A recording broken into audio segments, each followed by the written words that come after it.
When it comes to DC Animation's track record with adaptations, the work has been really bad. Like, for instance, Hush, weak, The Killing Joke, disgraceful.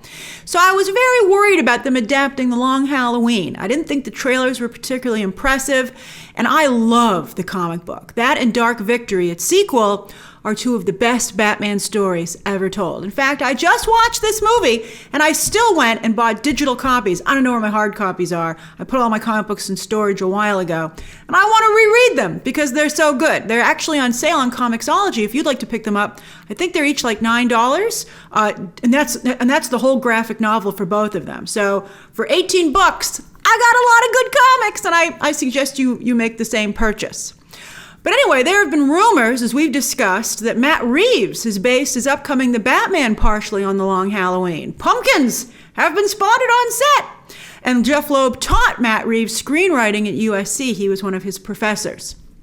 However, now based on what I know about The Batman, at least in its current state, they're fiddling with it. It also draws heavily from Geoff Johns' Batman Earth 1 and Scott Snyder's run on Batman. Scott Snyder, not Zack Snyder, Scott Snyder.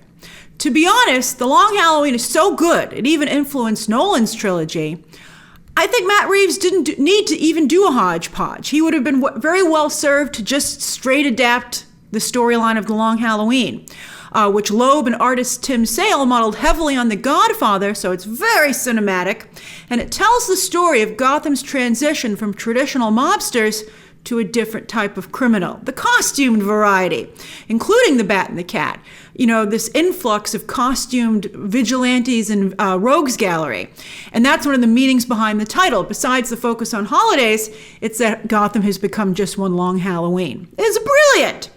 See, while most people know Loeb from doing subpar work with Marvel Television and some comments about some unfortunate casting decisions that there are some serious accusations against him. And Kevin Feige eventually wrestled the television division away from Jeph Loeb and infamously wouldn't work with Loeb, which is why Inhumans was such a disaster. But back in the day, Loeb was actually one of the best comic book writers in the business. I mean, he did such good stuff. You go read Jeph Loeb's work. He, not only these two comics that I just mentioned, but Superman for All Seasons. He did a Catwoman miniseries. I didn't like Hush, to be honest with you. I mean, the DC animation adaptation was even worse, but, Hush really relied on Jim Lee's incredible artwork. It tried to recapture the magic of The Long Halloween and Dark Victory and just couldn't do it. But tragically, and also, by the way, he also, as you can see, worked on Age of Apocalypse. I mean, he did a lot of great stuff.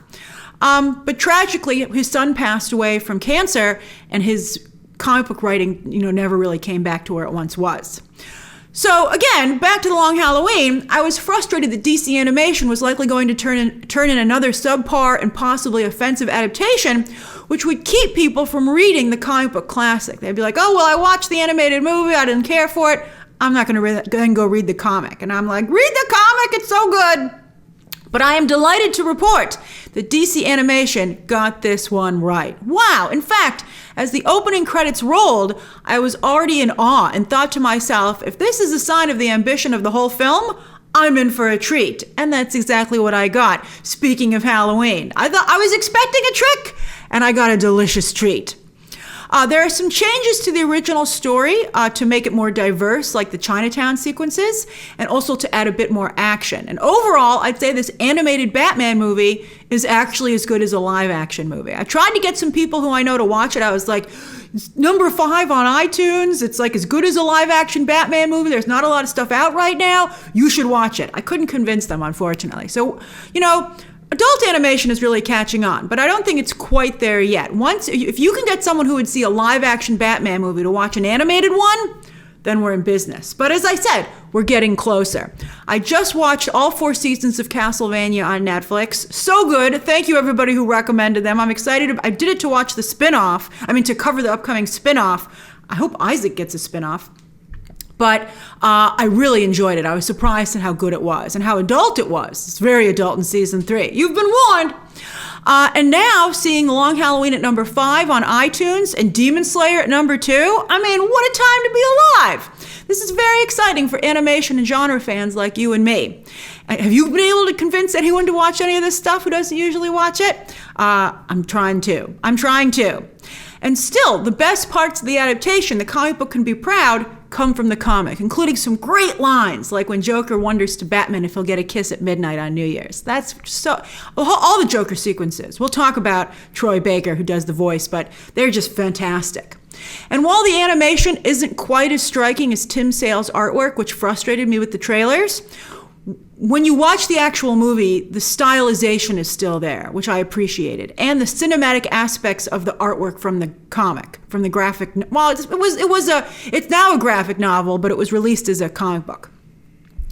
And everyone, The Long Halloween, everyone tries to repeat it. Even Tom King's current Batman and Catwoman comic, which is also being largely carried by the art by the wonderful Clay Mann, is trying to be like The Long Halloween. I mean, it's really an important Batman comic.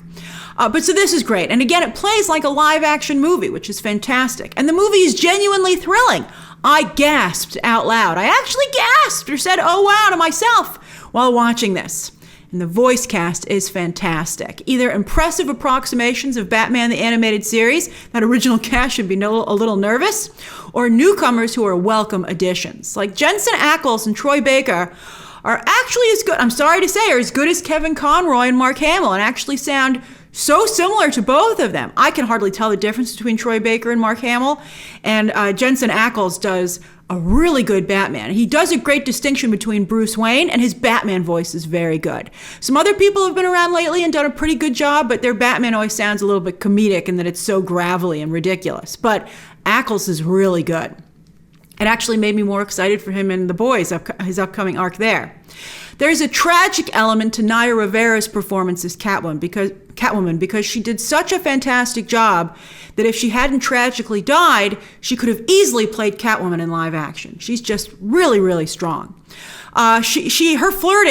Catwoman's flirting with Bruce is a bit extreme. Like, she almost gets him killed, but hey, maybe he likes it. I was reading the most recent issue of the new Robin comic focusing on Damian Wayne, and some criminals were telling Batman stories. And one of them was like, "You ever seen him chase Catwoman? Get a room." And I thought that was a funny line. Batman and Catwoman's sex life has unfortunately been in the news a lot lately, but I think these are really great examples of how you can talk about it in a tasteful and portray it in a still tasteful way. Don't make any bad R-rated jokes off of what I just said. All right, so I have an improv background. I know where you can take that. All right. Also, she's shockingly careless with his secret identity. Like, wow. Like, like unforgivable wow, in my opinion. I was like, how can you still talk to her? But that's how good Naya Rivera was. I was like, I'm still rooting for you, Selena.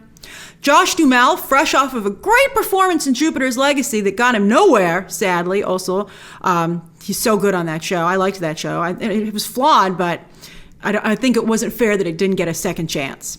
But anyway, he's getting a second chance, at least with some work, as he's perfect for Golden Boy with a Dark Side, Harvey Dent. And wow! I never understood why people kept casting David Dastmalchian. I was like, he's not that great. He's like a knockoff. To me, he seemed like a knockoff Crispin Glover. But his Calendar Man is a revelation. I was like, this guy's a genius. I feel bad he can't get as good a live action role. Maybe he will in the upcoming Suicide Squad. And I always enjoy Jack Quaid, speaking of The Boys. I highly recommend watching part 1. Everybody's doing it. Don't miss the end credit scene. It has an end credit scene just like a live action movie. And I can't wait for part 2 this August, which I will make sure I review exactly when it comes out, because now I know it's amazing. By the way, that release on its DVD or on the digital seems to have all the extras. There's some like the Losers short on here that I didn't think was that good. And I tried to watch the sneak peek at Long Halloween Part 2, but it gave away too much, I felt. I wouldn't watch that if I were you. But anyway, on this Part 2 release, it'll feature a sneak peek at the new Injustice DC animated movie, which I'm so excited about. And Warner Brothers Animation is also doing another Mortal Kombat animated movie because the first one was so successful. So again, this is a great time for adult animation fans. So that's my review of Batman: The Long Halloween, now available on digital. Be sure to share your own thoughts down below. If you have any spoiler comments, be sure to mark them as such. Consider checking out the comics, please. Subscribe today, and of course, as always, you can check out some more videos right now.